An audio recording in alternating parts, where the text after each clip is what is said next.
Kalau Pak Yari tadi kita senyum, saya minta selawat dulu biar gemuk. Hilang ngantuknya yang merem-merem melek. Ya adik-adik juga ikut. Salatullah salamullah ala Taha Rasulillah. Salatullah salamullah ala Yasin Habibillah. Sama-sama. Salatullah salamullah ala Rasulillah. Salatullah salamullah ala Yasin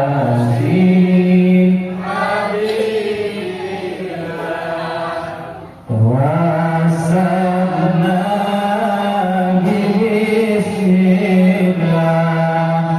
wa bil hadi rasulillah wa kulli mujahidillah bi ahlil badri ya Allah. Salatullah salamullah ala Rasulillah.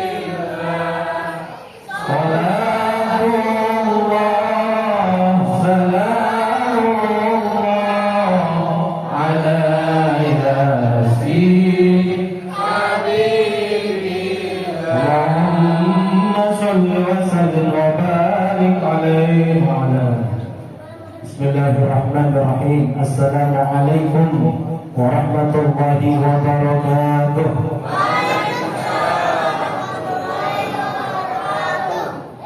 Alhamdulillah, innal hamdalillah nahmaduhu wa nasta'inuhu wa nastaghfiruh wa na'udzu billahi min shururi anfusina wa min sayyiati a'malina. Man yahdihillahu fala mudilla lahu wa man yudlilhu fala hadiya lahu. Asyhadu an la ilaha illallah wahdahu la syarika lah wa asyhadu anna sayyidana wa nabiyyana Muhammadan abduhu wa rasuluhu la nabiyya ba'da. Subhanaka la ilma lana illa ma 'allamtana innaka antal alimul hakim wa tub 'alaina innaka antat tawwabur rahim. Rabbi shrah li sadri wa yassir li amri wa hlul 'uqdatam min lisani yafqahu qawli. Allahumma faqihna fid din wa 'allimna ta'wil. Amin. Bapak Ibu hadirin hadirat, shaimun shaimat, mobil khusus para asatiz, para alim ulama, para guru, tuan guru, para hujjah, para pengurus BKM Masjid Hubbul Huda Klaster Kintamani Villa Dago, para tokoh-tokoh masyarakat, ketua RW, ketua RT, pengurus yayasan, termasuk yang memfasilitasi kita panitia Ramadan tahun 1445 Hijriah tadi. Mobil khusus kepada Pak Yani dan Pak, saya mau menjadi wasilah saya bisa bersilaturahim dengan keluarga besar jamaah Masjid Hubbul Huda Klaster Kintamani Villa Dago. Mudah-mudahan pertemuan ini dalam nama Allah, dalam ridha Allah, dalam rahmat Allah, dan kita keluar dari sini mudah-mudahan dosa-dosa kita diampuni oleh Allah Subhanahu wa taala. Amin. Ini sudah jam 9 kurang seperempat. Saya waktunya sampai jam berapa? 12 ya. Saya nggak siap. Kemarin yang puasa duluan nuzul Qurannya kemarin. Saya ngisi juga di daerah Rempoa. Itu nuzul Quran. Biasanya yang ngisi apa? nggak sekaligus imam. Jadi Khairul Huda nih dapat bonus. Biasa. Memang ini apa sehari itu bisa ini kadang rata-rata 3, 4, 4 Pak. Kita kalau plus imam capeknya juga bukan mau apa mau, tapi alhamdulillah dari sampai berkat doanya. Pada malam hari ini tepat kita malam ke-17 Ramadan tahun 1445 Hijriah, kita memperingati nuzulul Quran. Nuzul artinya nazala yanzilu, nuzul turun. Al-Quran ya turun, kitab suci kita. Pertanyaan klasik, baru beberapa hari yang lalu juga ada kajian subuh saya isi, ada yang bertanya. Dalam Quran surah Al-Qadar Allah berfirman, Inna anzalnahu fi lailatul qadar, katanya. Sesungguhnya Allah menurunkan Quran itu pada malam Lailatul Qadar. Sementara Lailatul Qadar itu kebanyakan ulama mengatakan di 10 hari terakhir dan malam ganjil. Kenapa kita memperingati nuzul Quran bukan 10 hari terakhir? Nah, betul Pak? Ini udah 10 hari terakhir belum? Belum. Padahal kata Allah surah Al-Qadar, Allah turunkan Quran di malam Lailatul Qadar, dan Lailatul Qadar ada di 10 hari terakhir. Kenapa kita memperingatinya 17 Ramadan? Ulama menjelaskan itu, jadi yang dimaksud Allah dalam surah Al-Qadar, Inna anzalnahu fi lailatul qadar, Allah menurunkan Quran sekaligus ke Baitul Izzah namanya. Sekaligus Pak. Dari Baitul Izzah lalu secara bertahap Allah turunkan melalui perantara malaikat Jibril alaihi salatu wassalam kepada baginda Nabi sallallahu alaihi wasallam. Nah, surah pertama yang diturunkan 17 Ramadan yaitu surah Al-Alaq. Anak-anak itu kita dapat apalagi ayat 1 sampai 5. Segumpal darah. Iqra. Berhari-hari baginda Rasulullah sallallahu alaihi wasallam bertahanus menyepi di Gua Hira untuk merenung, memikirkan masyarakatnya, karena beliau dijaga oleh Allah dari kebiasaan syirik masyarakat jahiliyah saat itu. Beliau tidak percaya terhadap keimanan atau kepercayaan orang-orang jahiliyah saat itu. Bagaimana mungkin berhala yang dibuat mereka lalu mereka sembah sendiri, sementara nyamuk yang gigit mereka yang nempel di tubuh mereka pun mereka tidak bisa usir. Itu yang diantara renungan baginda Nabi. Tapi kenapa jawaban Allah dari renungan Nabi itu pertama perintahnya Iqra. Iqra itu yang sekarang jadi metode belajar baca Quran anak-anak kita Iqra. Dari bahasa Arab hurufnya 3, Qaf, Ra, dan Hamzah, Qara'a. Iqra artinya bukan hanya baca. Dalam bahasa Arab itu Qara'a itu artinya menelaah, mendalami, pelajari, telitilah, analisalah. Bahkan introspeksilah dirimu. Pelajari sejarah tentang dirimu, pelajari tentang sejarah masyarakatmu, kenapa bisa begitu dan seterusnya. Pelajari tentang tanah airmu, pelajari tentang alam semesta ini. Pelajari apapun yang sanggup engkau jangkau dengan pantai inderamu. Itu ahli tafsir menjelaskan itu. Mana Iqra itu luas sekali. Bahkan Iqra bukan hanya sebatas yang tertulis yang bisa kita baca dengan mata, tapi juga dengan batin. Iqra bismi rabbikal ladzi khalaq. Oleh karena itu kata-kata baca, perintah baca Allah gandeng dengan kalimat bismi rabbika, dengan nama Tuhan. Kenapa enggak langsung Allah? Ulama tafsir juga menjelaskan konsep Allah saat itu belum dikenal. Tapi kalau Rabb mereka familiar. Maka bismi rabbika, bacalah, analisa dalam diri saudara satu apapun atas nama Tuhan, dengan nama Tuhan. Alladzi khalaq, yang telah menciptakan apa? Khalaqal insana, yang telah menciptakan manusia dari segumpal darah. Baru abad 19 ayat kedua ini atau ketiga ini firman Allah membuktikan dalam kedokteran bahwa manusia itu diciptakan, ya, prosesnya dari sperma bertemu dengan sel telur lalu berubah menjadi segumpal darah. Pada 14 abad lebih Quran Allah sudah bicara dan kasih tahu itu. Manusia bukan ujuk-ujuk trengsip salah berarti, tapi Allah jadikan dia, Allah ciptakan dia berproses dari segumpal darah. Kenapa Allah gandeng kata-kata atau perintah Iqra dengan Bismi Rabbika? Berapa banyak orang belajar, berapa banyak orang menggunakan akal, berapa banyak orang membaca, menganalisa, mendalami sesuatu, menelaah tanpa diikut sertakan dengan Tuhan, maka akalnya jadi sesat. Ilmu yang didapat pun menyesatkan. Oleh karena itu orang mukmin ini baca sesuatu itu pasti dia sudah sortir harusnya. Yang bermanfaat buat dirinya, bermanfaat buat banyak orang. Bermanfaat buat dirinya di dunia dan orang lain, juga bermanfaat untuk di akhirat kelak. Bacaan-bacaan yang merusak dirinya dan orang lain harusnya orang-orang mukmin jauh-jauh jangan sampai dibaca. Berapa banyak orang tidak beriman kepada Allah, gelar akademiknya panjang, baik di depan namanya atau belakangnya, tapi juga menyesatkan. Ada orang melahirkan nuklir, menemukan nuklir karena Bismi Rabbikanya tidak diajak, nama Tuhan, kekuasaan Tuhan tidak diajak, maka nuklir itu digunakan untuk bunuh orang.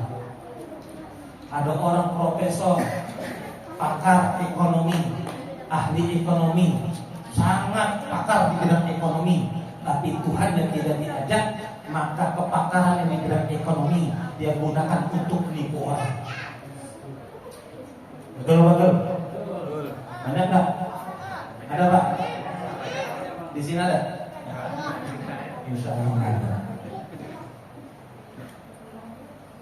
Maka orang mukmin dia berilmu harusnya ilmunya karena Allah. Dia nyari ilmu karena Allah, mendapatkan ilmunya pun ilmu yang diridhoi oleh Allah. Ustaz, emang ada ilmu yang tak diridhoi? Ada. Ilmu nyopet, ilmu sihir, ilmu santet, banyak ilmu. Tapi itu yang tidak diridhoi oleh Allah. Bapak Ibu hadirin hadirat sa'im sa'imah dengan kepada Allah SWT. Iqra wa rabbukal akram.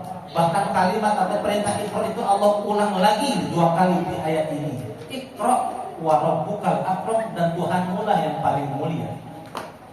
Tidak ada di bumi ini, tidak ada di alam semesta ini yang kau mulia-muliakan bahkan dirimu sendiri kecuali Allah semata. Bahkan cintanya kita, taatnya kita kepada orang tua karena tunduknya kita kepada Allah.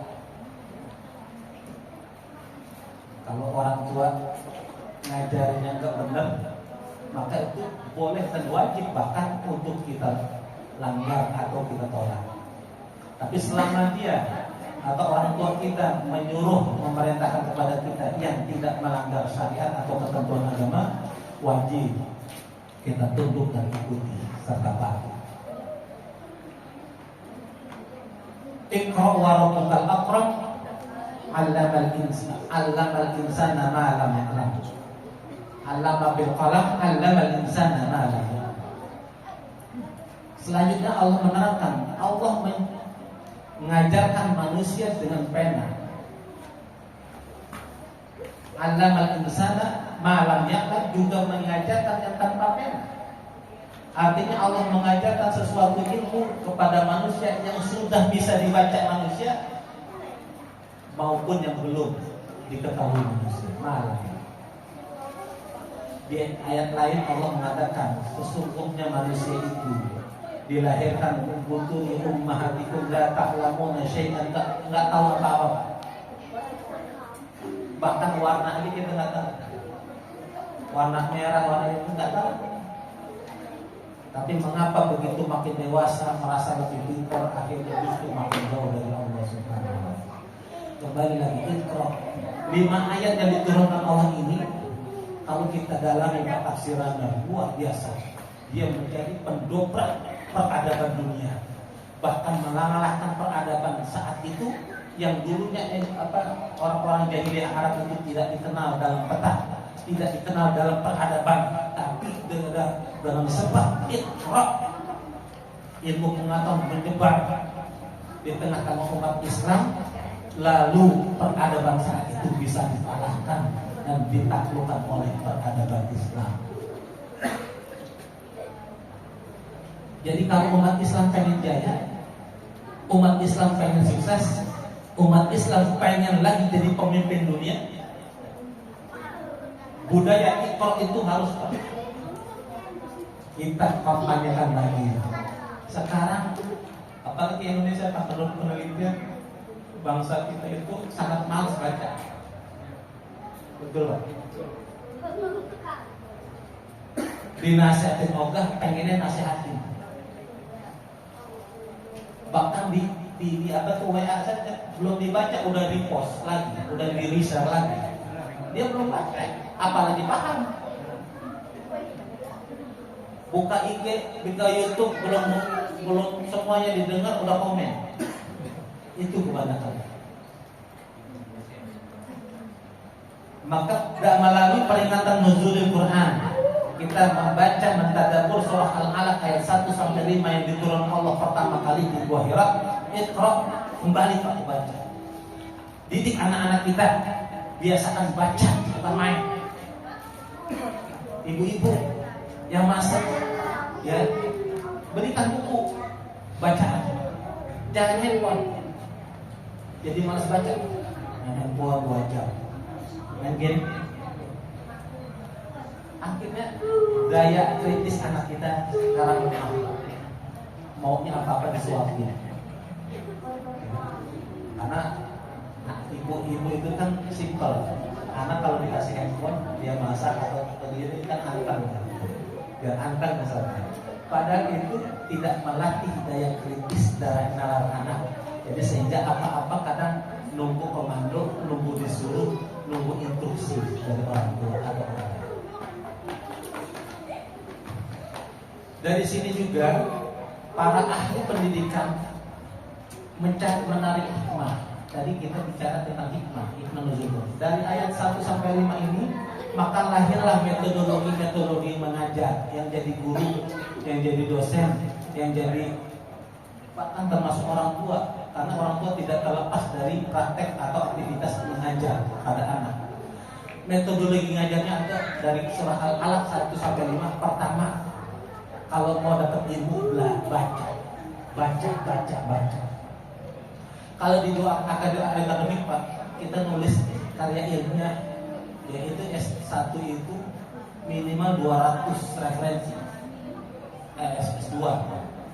Kalau S3 itu sampai 400 referensi bikin disertasi. Jadi itu memang disuruh banyak baca.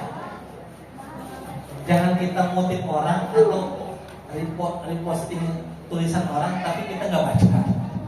Karena nggak baca nggak paham. Tapi itu sudah kutip atau kita sudah sadar. Yang kedua, karena kata-kata Iqra diulang oleh Allah 2 kali, ayat 1 sampai 5 tadi, maka metode untuk mendapatkan ilmu pengetahuan yang mantap harus diulang-ulang. Termasuk hafal Quran, namanya biasanya murojaah. Tidak ada libur bagi penghafal Quran. Dia ngapain pun, dia berlibur ke pantai, ke puncak, kemana, pulang kampung, naik kereta, naik pesawat, naik motor, murojaah.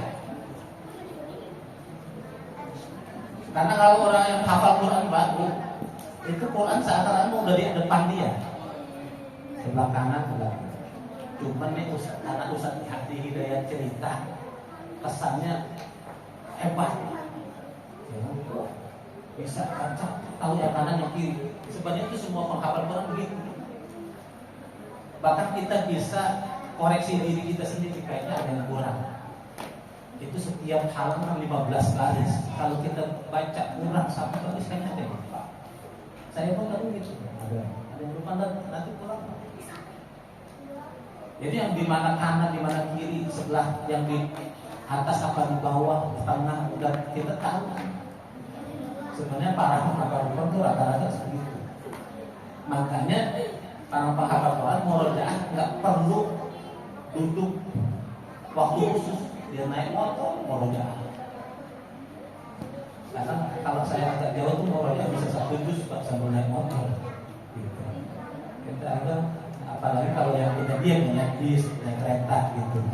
Naik motor kadang kita kan berbagi konsentrasi. Tapi kadang murojaahnya kalau kenceng orang samping dengar. Saya sering kayak gitu, kenceng kali. Dan jelas guru-guru kami juga begitu para. Itu metodologi belajar, harus murojaah diulang-ulang, baca diulang-ulang murojaah. Ketiga, kata Allah ada al-qalam, allama bil qalam, qalam itu pena. Maka ilmu harus ditulis. Para guru, para dosen sangat didesak untuk punya tulisan. Karena itu jadi warisan ilmu pengetahuan yang akan diwariskan oleh generasi berikutnya. Bayangkan Pak, kalau Imam Syafi'i tidak menulis kitabnya, dari mana kita belajar fikih? Kalau Imam Bukhari tidak menyusun hadis-hadis sahih, yang kita kenal dengan Sahih Al-Bukhari, dari mana kita tahu hadis-hadis Nabi yang sahih dan yang tidak? Maka kita ini belajar dari tulisan para ulama, ilmu umara yang ditulis. Maka itulah kita belajar sekarang. Maka kita kalau mau dikenal baik di dunia maupun akhirat, perlu Pak ilmu kita ditulis. Paling tidak itu jadi amal jariah buat kita. Minimal yang nggak bisa tulis buku atau karya ilmiah itu susah. Karena itu nanti ada ciri-ciri karya ilmiah sama tulis buku itu beda. Karya ilmiah sama tulis buku beda. Minimal tulislah. Kalau yang aktif di media sosial, di YouTube, bikin konten-konten di TikTok, di Instagram, di Google, di Threads, tulislah yang mengandung manfaat ilmu pengetahuan. Karena itu jadi amal jariah. Kalau dia baik dan bermanfaat buat banyak orang, maka dia jadi pahala jariah buat kita. Tapi kalau dia mengandung fitnah, mengandung ghibah, mengandung cacian, mengandung tidak banyak manfaat, bahkan maksiat dan dosa, dia akan jadi dosa jariah buat kita. Apalagi tadi jadi metodologi ilmu pengetahuan, baca, diulang, ditulis. Ini tiga itu. Maka nulis itu dalam bahasa Arab katabah. Tulisan yang dibukukan, maka disebut kitab, dari kata katabah. Tempat kita nulis itu namanya maktab. Maktab itu artinya meja. Jadi itu bersambungan semua bahasa Arab. Iqra bismi rabbikal ladzi khalaq, khalaqal insana min 'alaq. Iqra wa rabbukal akram, alladzi 'allama bil qalam, 'allamal insana ma lam ya'lam. Dari ayat ini para ulama juga memberikan hikmah tertulis dalam kitab-kitab tafsir bahwa Allah ingin mengajarkan kepada kita, Allah ingin mendorong kepada kita bukan hanya mengandalkan menggunakan akal pikiran, tapi juga kita harus menyertakan qalbu atau hati. Tadi dari mana ayatnya? Iqra, bacalah, tapi ajak Tuhan, ajak Allah. Kita punya Allah Pak, tapi kok sering kita lupa dengan Allah. Allah kita tinggal. Seakan-akan Allah tempatnya cuma di masjid. Begitu kerja itu Allah ditinggal. Akhirnya tempat kerja korupsi. Begitu dagang kita bisnis, Allah kita tinggal di masjid. Akhirnya begitu dagang ngurangi timbangan, nipu pelanggan. Begitu kerja Allah kita tinggal di musola. Begitu akhirnya kita korupsi, kita nipu, kita manipulasi data keuangan dan seterusnya. Kenapa? Karena Allah kita tinggal, kita ajak, tidak kita ajak dalam segala aktivitas kita. Padahal kalau Allah ajak kita ajak Allah dalam setiap aktivitas kita, seluruh aktivitas kita bisa jadi ringan. bisa jadi Allah menolong kita. Bukankah itu yang sering kita zikir, hasbunallah wa ni'mal wakil, ni'mal maula wa ni'man. Bapak Ibu hadirin hadirat saya dirahmati Allah. Maka akal tanpa kalbu akan menyebabkan manusia seperti robot. Apa yang diperbuat cuma akalnya aja, hatinya nggak dipakai. Padahal bedanya manusia selain akal dengan binatang, manusia dilengkapi oleh Allah dengan kalbu. Maka nanti baru sekian abad sekarang orang-orang baru mengakui adanya namanya kecerdasan spiritual. Padahal Islam sudah lama bicara tentang itu. Laisa syadidu bisur'ah, kata Nabi, yang namanya kuat itu bukan orang kuat itu bukan orang yang menang adu duel berantem, walakin kata Nabi, tapi orang yang misalnya dalam yang laku indal ghadab, dia bisa menahan hawa nafsu ketika di dalam marah tapi ditahan. Maka ulama menjelaskan ini bagian dari spiritual poison. Orang yang seharusnya dia bisa meluapkan nafsu marahnya tapi dia bisa tahan, maka dia punya spiritual poison yang tinggi. Berapa banyak orang pintar secara IQ tapi spiritual poisonnya rendah. Berapa banyak profesor, doktor, akademiknya banyak tapi nggak kenal masjid. Berapa banyak orang ilmunya berebut, ilmunya luas tapi kok berjamaah sulit. Gitu. Maka akal dan kalbu harus terus dipersembahkan. Fikir tanpa zikir hanya membuat manusia seperti setan. Setan kan main logika sama Allah. Ketika disuruh sujud kepada Adam, dia main logika. Apakah kau menyuruh aku sujud kepada Adam? Dia junior. Khalaqtani min nar wa khalaqtahu min tin. Aku kau ciptakan dari api, sementara dia dari tanah, baru kemarin. Tahu apa dia? Gitu kan? Kan main logika. Iblis mengatakan nar itu api lebih mulia daripada tanah. Tapi tidak di sisi Allah. Karena iblis kenapa salahnya? Cuma mengandalkan logika. Maka manusia yang mengandalkan logika tanpa bermain fikirnya tidak disertai dengan zikir, dia hanya menyebabkan menjadi setan belaka. Manusia yang meninggalkan zikir, ya, cuma mengandalkan fikirnya, sekali lagi saya katakan akan menyebabkan dia menjadi setan belaka. Iman tanpa ilmu bagaikan kita ngasih obor pelita senter kepada bayi, nggak manfaat. Iman tanpa ilmu seperti kita ngasih pelita senter di tangan bayi, nggak manfaat. Sementara ilmu tanpa iman seperti kita ngasih pelita senter ke maling, pencuri. Dikasih ilmu nih senter, tapi digunain buat nolong. Maka iman dan ilmu harus terus diselaraskan. Dia tidak boleh berpisah. Fikir dan zikir harus diselaraskan, harus disamakan, harus disatukan sehingga manusia menjadi insan kamil, insan bertakwa. Bapak Ibu hadirin hadirat saiman yang dirahmati oleh Allah Subhanahu wa taala. 9:10. Masih jauh. Masih jauh. Udah berapa menit? 25 menit. Itu hikmah. Ayat 1 sampai 5.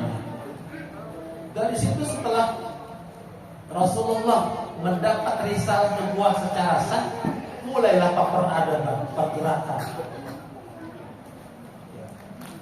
Setiap kita mau merubah pola pikir masyarakat, pasti ada pertentangan. Begitupun yang dilalui dan dihadapi baginda Rasulullah SAW.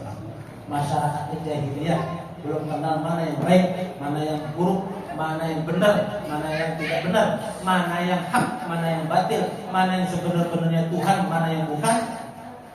Nggak mudah. Begitupun nanti di sini ada yang mau merubah kebiasaan buruk masyarakat, pasti dapat pertentangan. Itu pasti. Udah sunatullah. Maka kalau orang-orang yang ulama-ulama Pak, yang dia pewaris Nabi secara ilmu, maka juga jangan salah nanti. Jangan lupa dia juga akan mewarisi hadangan, rintangan yang pernah dihadapi baginda Nabi. Jadi kalau ulama takut miskin, ulama takut dianiaya, ulama takut dikucilkan, ulama takut dipenjara, ulama takut nggak dikenal, ulama takut nanti nggak dapat jamaah. Ini jangan-jangan ulama-ulama, karena itu udah lupa apa yang dihadapi Nabi, maka akan juga dihadapi para ulama sebagai pewarisnya. Di luar ayat 1 sampai 5 surah Al-Alaq, saya ingin mengajak tadi hikmah surat ayat 1 sampai 5. Bagaimana nilai-nilai paling tidak dalam Quran 30 juz, 114 surah, 6.000 berapa ayat? Nah, yang kita hafal dulu 6666. Coba nanti hitung deh, benar kata saya. Ternyata cuma ada 6.236 ayat.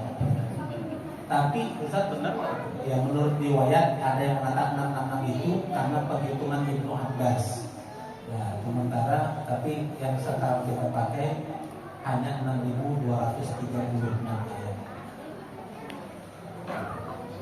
Bagaimana malam ini kita tadabbur ayat-ayat Quran, di antaranya surah Al-Hujurat yang tadi Imam baca ayat 10 sampai 13.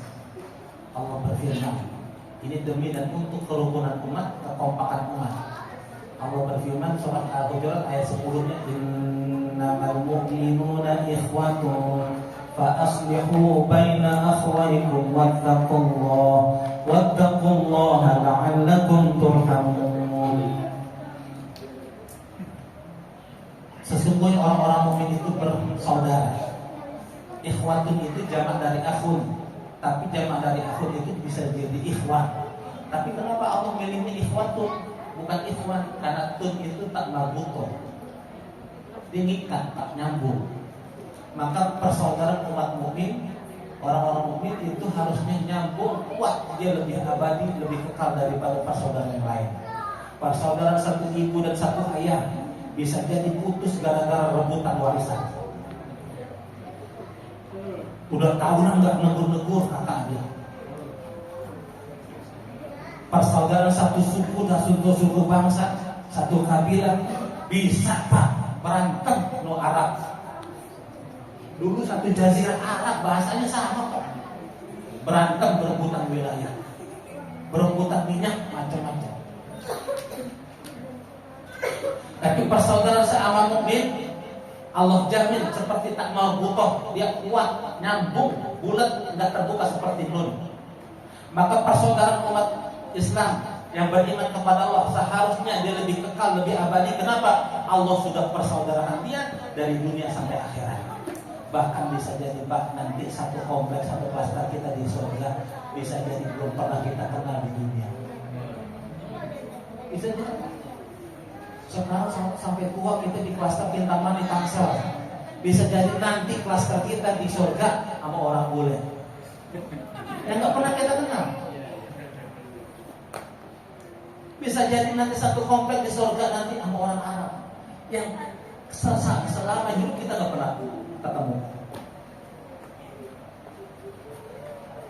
Fa aslihu baina akhwaykum, maka ketika Allah sudah persaudarakan kalian, kalau di antara dua kalian ada yang ribut, ada yang berselisih, ada yang punya masalah, damaikan mereka.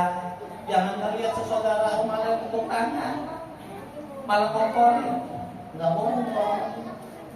Fa aslihu baina akhwaykum. Kalau ada saudara tetangga ribut, jangan dikomporin, Iya cek orang yang begitu cek, ayo ngomong begitu dia. Makin panas. Fa aslihu baina akhwaikum wattaqullah. Takwalah, takutlah, patuhlah kepada Allah, la'allakum turhamun, agar kalian semuanya dapat rahmat kasih sayang dari Allah. Ittaqullah. Kenapa orang beriman kok disuruh takwa lagi? Karena banyak orang beriman tapi gak bertakwa. Berapa banyak orang ngaku iman, Islam, agamanya, tapi nggak mau pakai aturan Allah, nggak mau tunduk dengan hukum Allah. Bahkan dia bukan itu ayat Quran. Kalau perlu di otak-atik mana yang buat yang bakal dipakai, mana yang enggak. Nauzubillah. Apalagi di akhir zaman. Ayat 11-nya, ya ayyuhalladzina amanu la yaskhar qaumun min qaumin 'asa ay yakunu khairan minhum wala nisa'un min nisa'in 'asa ay yakunna khairan minhum. Yang laki maupun perempuan jangan saling merendahkan orang. Rendah itu dalam artian fisiknya, kekayaannya, mobil 500 juta aja belakang. Jabatan itu yang habis. Ini banyak ya. Bisa jadi Pak, orang yang kita hina, yang kita rendahkan itu di sisi Allah lebih baik dibandingkan kita. Seringkali kita melihat fisik, penampilan, lalu kita rendahkan orang. La tahtakir man dunaka falikulli syai'in maziyah, kata ulama. Jangan merendahkan orang, jangan menghina orang, karena setiap orang punya kelebihan. Setiap orang punya keistimewaan. Termasuk nih ormas Islam banyak banget Pak.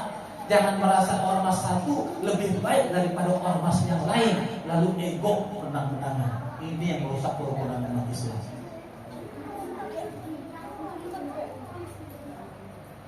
Wala tamizu anfusakum wala tanabazu bil alqab. Jangan saling caci maki, jangan saling memberi gelar yang buruk. Bisa disebut fusuqu ba'dal iman. Apalagi orang udah beriman masih dipanggil panggilan jelek. Orang udah beriman nih, udah hijrah nih, enggak, emang sih dari muda nih enggak pernah ke masjid. Begitu baru masjid dipanggil itu preman ke masjid. Orang udah mau tobat di Ramadan ini, orang udah mau hijrah di Ramadan ini, gara-gara mulut kita dia enggak jadi. Berarti kita setan bukan.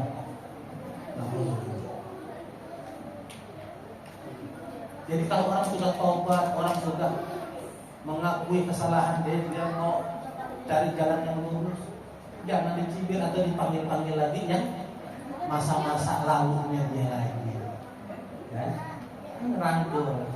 Ini kadang-kadang masjid malah dulu Nabi itu bikin masjid Pak buat ngumpulin, mengokohkan persatuan umat. Tapi seringkali masjid sekarang Pak justru malah umat berantem di masjid.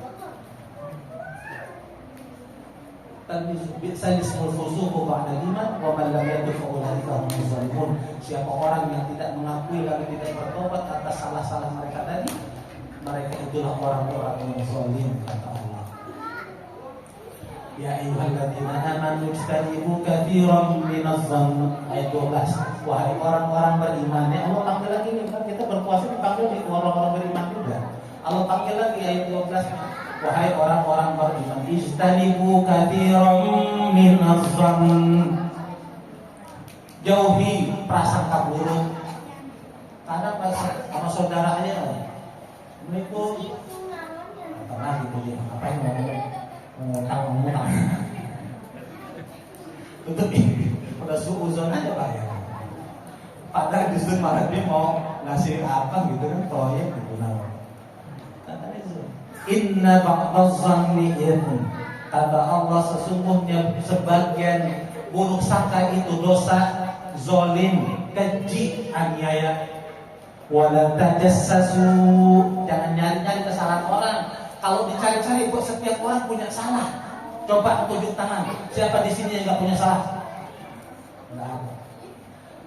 Bahkan kata Nabi, kullu bani Adam khata'un. Setiap anak cucu Adam itu punya salah, tempatnya salah. Wa khairul khata'in at-tawwabun. Tapi sebaik-baik orang punya salah, dia bertobat, tidak mau mengulangi lagi atas kesalahannya.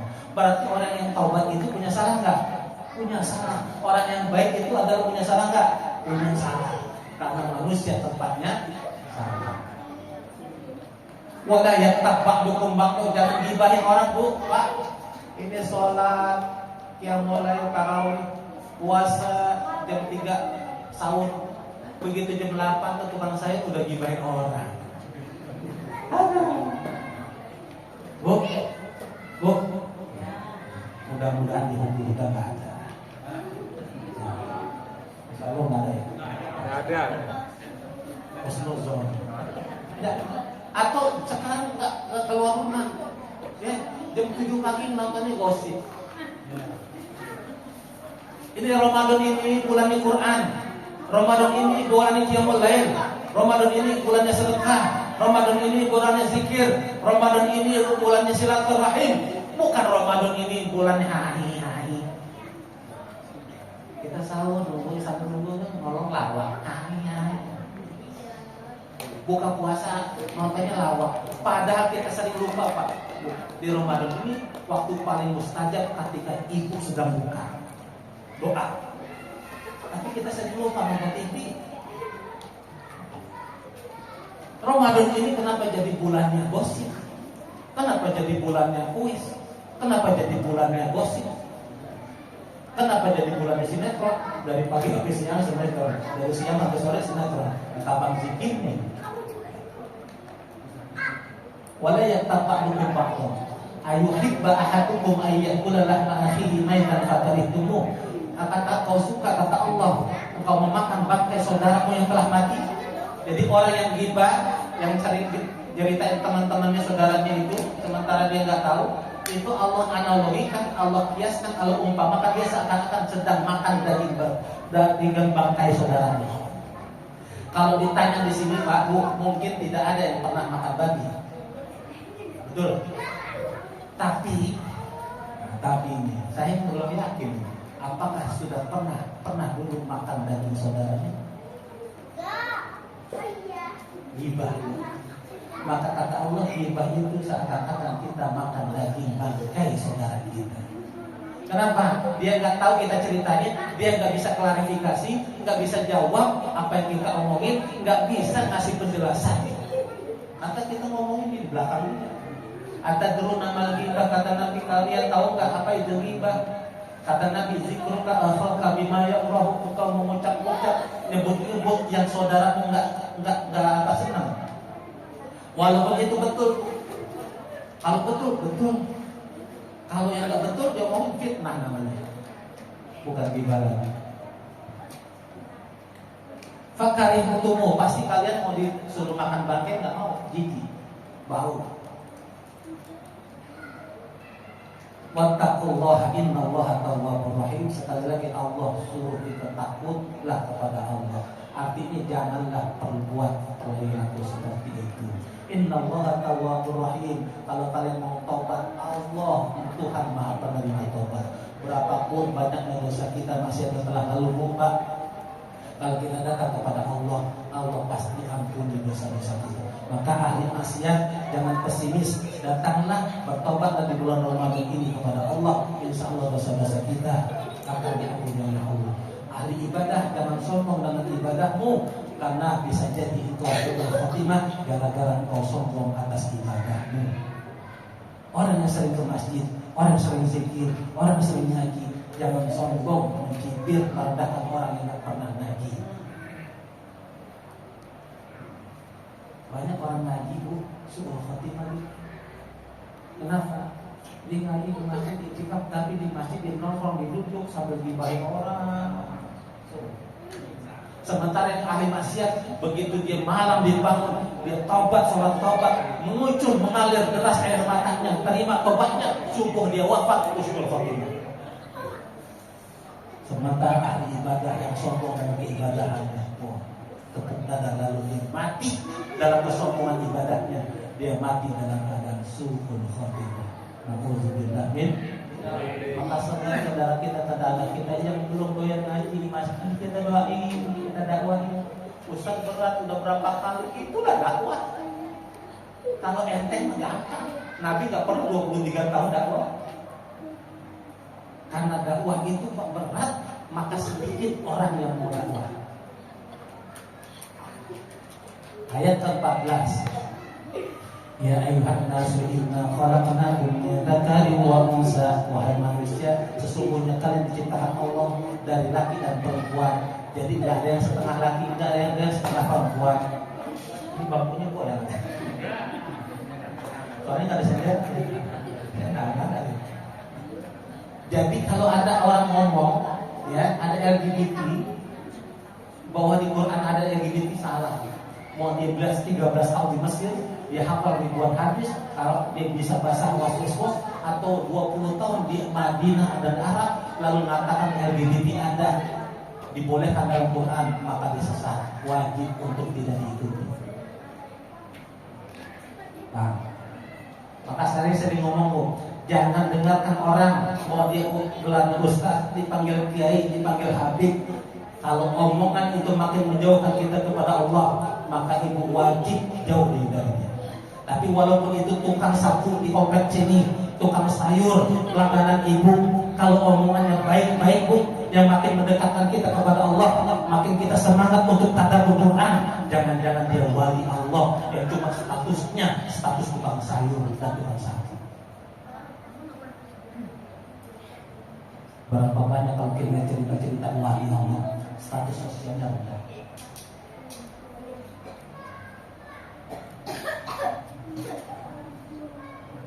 Wa ja'alnakum syu'uban wa qabaila lita'arafu. Dari perempuan dan laki itu, lalu Allah jadikan kalian berbangsa-bangsa, bersuku-suku, lita'arafu, untuk saling mengenal, bukan saling menjatuhkan, bukan saling mencaci maki, bukan saling merendahkan. Mana-mana tunggal orang itu jelek, kaplang, lalu merasa maju, merasa glowing, cantik, lebih tinggi dibandingkan tidak. Wala abdul mu'minun, ya, kata Allah, andai kata ada seorang wanita budak hitam legak, jeleklah pokoknya, tapi dia beriman, masih jauh lebih baik daripada yang cewek-cewek yang glowing tapi kafir. Ya, glowing tapi gak pernah kena wudhu, tangannya skincare terus. Apa tuh serum apa tuh? Ustaz terkenal juga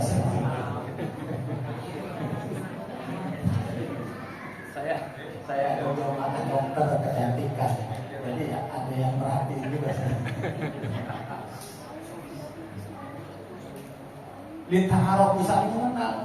Inna akramakum indallahi atqakum. Kalaupun Allah akan menilai kalian di sisi Allah yang paling mulia, adalah orang yang paling bertakwa. Bukan dilihat dari status sosialnya, bukan dilihat dari warna kulitnya, bukan dilihat dari suku bangsanya, tapi ketakwaannya. Kalau status sosialnya walaupun di tukang sapu, tidak jauh lebih rendah daripada manajer bahkan presiden sekalipun.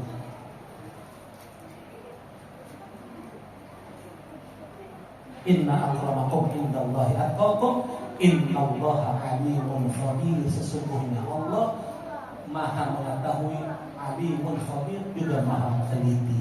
Artinya siapa hamba Allah yang paling mulia di sisinya, Allah lah yang paling tahu tentang kalian.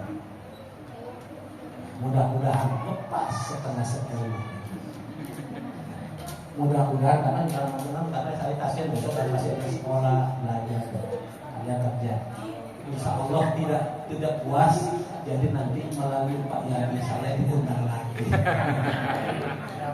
Karena ngaji Quran itu bayangkan 30 juz, 114 surah. Memang mau habisin satu malam tak apa-apa.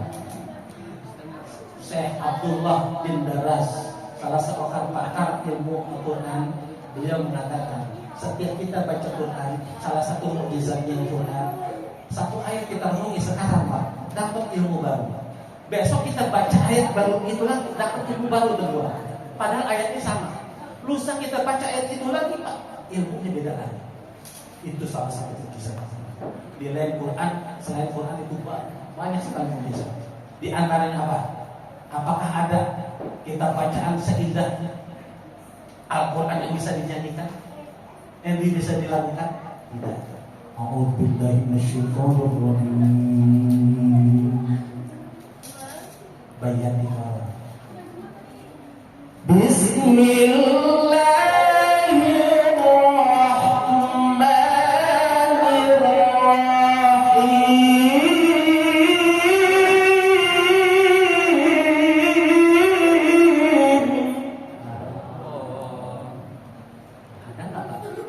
Kitab lain seperti itu Quran.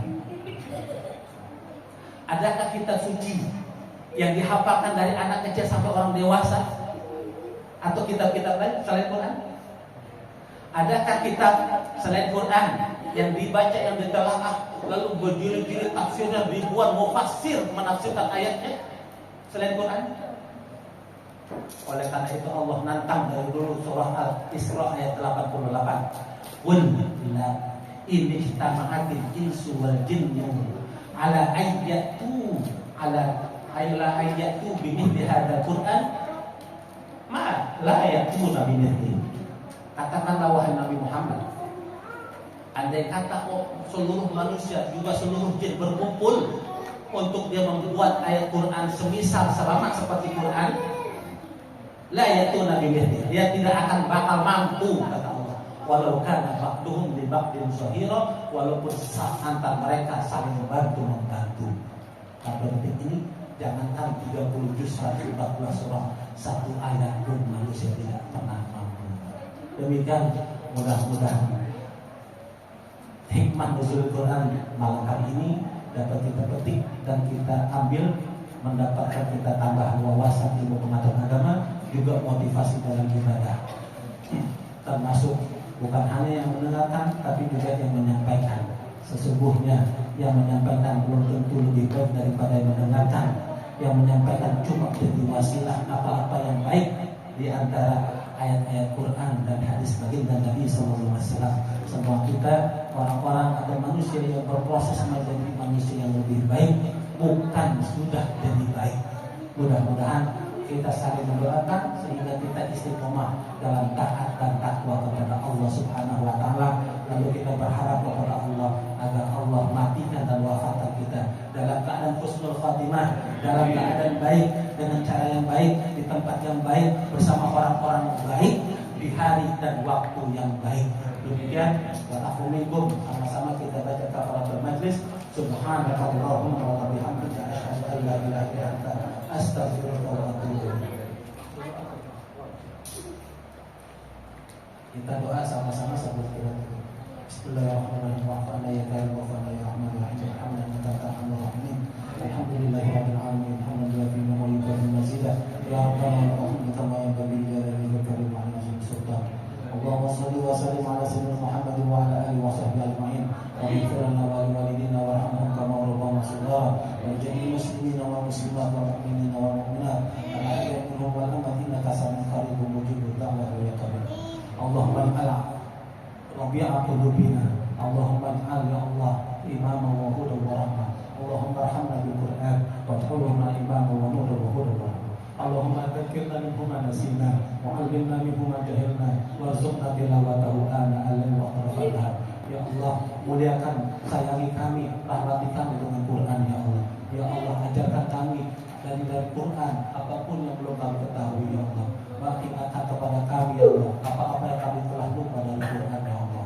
Allahumma ij'al ahlana wa ahlana wa auladana wa dzurriyyatana min ahli Quran wa min ashabil Quran wa min hamilil Quran wa min hafizil Quran.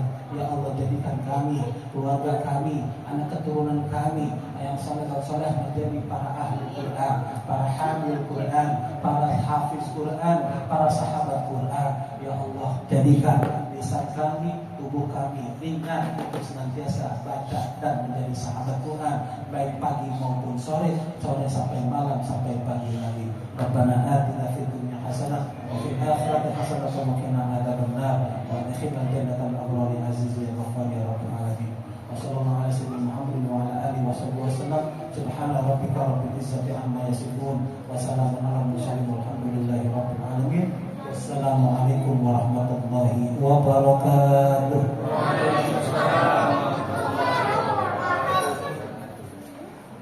Baik, terima kasih banyak Ustaz atas segala pencerahannya pada malam hari ini. Bapak Ibu yang kami hormati, Demikian rangkaian acara Nuzul Quran pada malam hari kita sudah lalui. Mohon maaf atas panitia, atas nama panitia bila ada kekurangan dan lain sebagainya. Akhirul kalam, wabillahi taufiq wal hidayah. Assalamualaikum warahmatullahi wabarakatuh.